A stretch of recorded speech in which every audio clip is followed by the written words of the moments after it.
Díomh gach aontaithe cuimhín an seo compórtach i Machisten. Agóir an seo beimid ag fécinint ar na Pláinéidí agus go háirithe beimid ag fécinint ar a Pháráid na Pláinéid nó Marshall na Pláinéid. Bé forum a bearlaat a beimid ag fécinint ar na Pláinéidí go léir san spéir ag an ann céine. Agus tá gach ceann na Pláinéidí na cína bhfuil muid ábalta eiscint agus na burt nach bhfuil muid ábalta eiscint. Tá gach ile ceann dómh san spéir ag an am seo den bhliain, ag an am seo den mí fiabhra. Meas an bhfuil muid ag fécinint ar an spéir an seo agóir ihe amárach agus an grínig dul na lí fiú an nocht. Má tá tú an mu ag an am seo agus ba córga landthaigh an Marshall nó an Pháráid seo a raigh go gcóir cúpla léitheanta fós. Seo iad na Pláinéidí go léir. Cúpla nóméid de rééis sé a leabhairt rééis sé thart ar leabhairt rééis sé ó an cathair. Agus tá míad ábalta Mars, Jupiter, Venus agus an Mercéir eiscint go léir le chéile an sin. An Pláinéid Saturn, de an níl an Pláinéid Saturn ró dachar le heiscint, sé an Mercéir bhfuil dachar le heiscint. Ach tá an Pláinéid Saturn láiste an seo in áit aigen ach anna cóngrúchadí an Green, níl an Pláinéid Saturn anna geal agus tá Saturn níos ísle an spéir. Les Saturn níos cóngrach le an Green, tá an páirt seo den spéir in aice le Saturn, beagání níos gile ná an páirt den spéir hús an seo le an Mercéir. Níl an difríocht mórán, mar níl mórán difríocht idir na háiteanna tá Saturn sios an seo agus an Mercéir hús an seo. Níl mórán difríocht den. Ach le solas an gréine agus an atmosfér ag chuirteach ar Saturn, beag sé a bhd níos dachar eiscin Saturn. Níl mór an difríocht ina cécho gealan bhfuil na gá Pláinéidí seo. Meas an ghfuil an Mercéir beagání níos gile ag an am seo ar éonos. Gan éon atmosfér tá míad ábalta eiscint ghfuil siad anna cóngrach I méid an seo agus san bog aire seo má tá na Pláinéidí anna cóngrach le chéile nó éon ceorcail. Má tá na ceorcail cóngrach le chéile I méid, tá na réideanna sin cóngrach le chéile ó thaobh céco geal is atá siad. Agus le an atmosfér agus an solas an Green ag bog tríd an atmosfér sin tá sé bhd níos dachar Saturn eiscint. Má brú míad a raig, tá na crín agus gacrod san slí ach tá an spéir gáil beagání níos doracha agus le an doracha sin beag Saturn beagání níos éasca le heiscint ach caithfidh tú a bheith áit aigen le spéir anna glán gan éon rud ag seasamh I de slí nóir tá tú ag fécinint a ggóir rudaí a bhfuil íseal san spéir. Má tá dhábalta an Mercéir eiscint beag Saturn cóngrach le a ggóir a nocht ihe réir ach fad sa brú míad a raig beag siad ag scapa amach. Agus seo sais ceann na feibanna, tá cúpla feibanna agam le Pháráid nó Marshall na Pláinéid. Níl na Pláinéidí ag dul an san tro chéine. Tá na chuid is móda na Pláinéidí ag taistil trasna an spéir sais an slí sin ag titim sios ihe th ihe ag bog a raig. Fiú Venus ag an am seo den bhliain. Tá Venus ag bogus an slí ceart seach san slí mí ceart agus déadach Venus boga san slí mí ceart. Níl an Mercéir. Tá an Mercéir fós ag brú raig a gáil níos irde agus níos irde san spéir. Beag sé ar an 8 lá de mí Márta a bhfuil an Mercéir chun a pointe is fuide ó an Grian shricint. Seo chun is feicfig an Mercéir ar an 8 lá de mí Márta, well, ihe den 8 lá de mí Márta, beag an Mercéir bhd níos éasca le heiscint agus anna cóngrach le Venus. Sin an puinte is fuide ó an Green agus an sin tá na burtacha ag titim níos cóngrach go dtí taobh an Green. Nu beidir ghfuil Mercéir chun tosa go an Green beidir go bheith seansa going fécinn do gcóir sé sin I cúpla nóid. Ach seo linn ar tosach Márta ón 8 go dtí beidir an 10 nó an 11 go beag an Mercéir agus an Venus anna cóngrach le chéile. Agus tá míad ag bog a raig go dtí ihe an cónach freisin tá an Green chun dul sios níos déanach agus níos déanach beag na leitheanta ag gáil níos fuide agus níos fuide fós. Tá míad chun na crín a bhaint tá míad chun an rairc at seo gan éon rud inar slí gan éon rud ag seasamh san dró sin ag bun an spéir. Tá míad chun seach tar náis go dtí beidir a nocht agus tá míad chun fécinint a ggóir Pláinéid Saturn. Agus ón puinte seo ag seasamh siar le a lán den spéir in ar rairc. Tá Saturn ag teacht amach ach anna dachar le heiscint. Ag an am seo thart ar a seachtalog Becor go mbeoch an Green ishe glór go bhfuil tú ábalta dé thuúlaigh nó telescope fiú a úsáid chun fécinn níos congrach ar na planéidí seo ach beag a lán atmosfér san slí fós. Má fearmíad isteach ar an planéid Saharan an seo, tá míad ábalta cúpla duine gealach eiscin sin a gcónaí gras a roid mé an am chun éon cinnte nach bhfuil aonrad chun bugad timpeall na haide.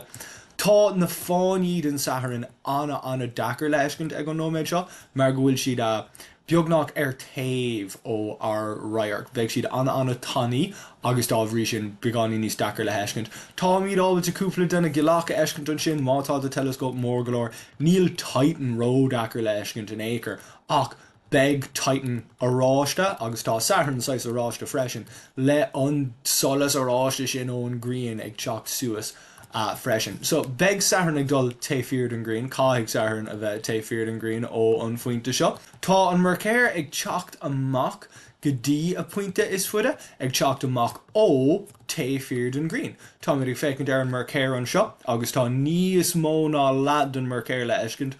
Fós tá Mercéir ag dul ó an Green ó ar rairt. Dá bhrí sin níl an Mercéir ag dul taifeared an Green, tá an Mercéir ag teacht amach ó taifeared an Green agus beag an Mercéir dul thnáis sais os cion os cór an Green nóir tá míad láisteigh de mí Márta. Sinní na gá Pláinéid is dachar le heiscint tá Saharan agus an Mercéir dachar le heiscint tá Venus éasca go leor, beag Venus ard go leor san spéir agus amach lua glóir stíthe go bhfuil míad ábhalte an Venus eiscint. Tá Venus níos congrach doing an seo beagnach ar ardthaobh den Green. Massam go bhfuil an Venus ag dul os cór an Green ag go puinte seo de cearcalú freisin anna cosúla an slí in a bheith Mercéir nóir tá na bertacha ag dul os cór an Green arís nóir tá míad isteach I mí Márta. Tá Pláinéid eile isteach an seo go bheagná rinne méid ar rúd sin é Neptune. Tá Neptune I gcónaí dachar le heiscint agus nátá Neptune có íseal san spéir cosúla seo, beg Neptune anna dachar le heiscint. I gcónaí tá Neptune anna dachar le heiscint ach tá sé bheagání níos dachar le heiscint nóir tá solas an Green ann agus tá Neptune ag titim I dro imime an spéir sios go dtí an áit bhfuil an atmosfér anna tseomh. Ach má tá míad ag fearr isteach seo an Pláinéid cúpla duine galach agus béir go bhfuil a fáine eiscint an sin. Tá an fáine de Neptune anna tannaí mar an ggéine le an fáine atá timpeall ar Uranus agus an fáine atá timpeall ar Jupiter anna tannaí anna dachar le eiscint ach tá si den. Tá Triton mór glór is gilach mór glór é Triton ach cófuide uin fós caiigh tú telescóp olmhóra úsáid chun é eiscint ó bhd níos dachar ná Titan nó na gilach atá timpeall ar Jupiter. Rivetéimiid go dtí Jupiter tá míad chun fearraisteach an seo a gcóir Uranus. Tá Jupiter agus Uranus tá na vertical chuas beagnach san áit céine tá Uranus sais taréis na Pléiades I dro Venus ó Jupiter ach congrach golóir go dtí an Pléiades congrach golóir go dtí Jupiter san áit seo san spéir. Má fearmíad isteach an seo é Uranus cúpla duine gealach arís cúpla duine gealach timpeall ar Uranus tá siad níos congrach de comméid I gcomparáid le cúpla duine gealach eile le Titan tá Titan a bhd níos mó ná na gealach eile timpeall ar Saturn, Triton a bhd níos mó ná na gealach eile timpeall ar Neptune ach timpeall ar Uranus an seo tá cúpla gealach a bhfuil anna mór Titania, Oberon, Ariel, Umbriel an sin ach níl ceanndómh a bhd níos mó ná na cín eile. Tá na fánaí an sin freisin ar Uranus, tá míad ag fécinn sios ar na fánaí seo ó sais ó bar agus ó taobh cosúla seo. Tá na fánaí a bhd níos éasca le heiscint ach fós tá na fánaí timpeall ar Uranus a bhd níos tannaí ná na fánaí timpeall ar Saharan. Dá bhéin ag fécinn sios ar na fánaí atá timpeall ar Saharan ó bar nó níos mór ó taobh, bheadh an réir go hálainn ach tá na fánaí timpeall ar Saharan seomh freisin. Ag fearr isteach ar Jupiter inis an dara ceann déirnach, tá na gealach ag teacht amach beagnach díreach. Tá na ceithre gealach is mó beagnach chús ar bhar a chéile an sin. Tá Callisto Ganymede neadidir mí eoléir an ceann eile ach le Jupiter táúáil de fécin ar Jupiter cúpla leihananta ina dhíige chéile. Sin é Europa, Ganymede, Callisto, Io, in áid an sin. I cúpla leihananta ag deire an mí tá Europa, Io, Ganymede agus Callisto go léir le Fheiscint éasca golóir, ach a gcóir cúpla ihe inis a nacht amárach an ihe taréis sin, meas an beag sé dachar na ceire gealach a Galilei Fheiscint a beg trí le Fheiscint ach beidir ní beg na an ceann eile. Mar fear míad isteach ar Jupiter gcóir a nocht, tá míad ábalta scá de ceanna gealach Fheiscint, gealach óscóir Jupiter, agus is dul an gúil an scá sin ag teachtó ceanna gealach níos mó ceanna céin ar taobh. Níl an spot mór darag le Fheiscint lua is títhe a nocht, ach seolinn amárach agus tá an spot mór darag ag fearra I dro an dain. Ní caiig tú fannacht ach ihe amháin go dtí go tagan an spotta mór an storm olmhór sin timpeall. Agus concrete nu, an Pláinéid dearnach, ard san spéir éasca le Fheiscint chuas a gcóir an chud is mó den ihe, seo é Mars an Pláinéid dearg. Ag fearra isteach, tá na gágealach an sin ach anna dachar le Fheiscint a fécinn na gágealach Phobos agus Deimos a bhd níos mó an seo san bogara ná mar a fécinn siad san fear spéir. Agus tá muid ag fécinn ar fort san múl den Mars hena féin tá na gá puileanna de Mars le Fheiscint an seo tá ceann amháin ag cailúnt a lechair a air tirim ó déoxóid carbón ag an macht ó taobh amháin agus ag titim síos ar an taobh eile. Má fécinn mí tríd cúpla ihe an seo, tá an bolgáin le Fheiscint an seo ach ní hé ceann na bolgáin anna cáúil nó anna mór. Tá Olympus Mons trasna an seo, mar ghfuil Olympus Mons a naca lena trí bolgáin Tharsis. Tá an bolgáin eile nó an cnach eile seo caiig sé bheith anna mór, tá míad ábalta Fheiscint ó an spás ó an dain ach níl sé sin an ceann anna cáúil.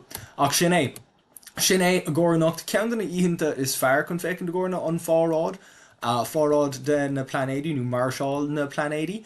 Ceanna íhananta is fearr go háirithe mátá tú a cos fearga, cos trá gan éonrad idir slí chun na cín eile sin a Fheiscint.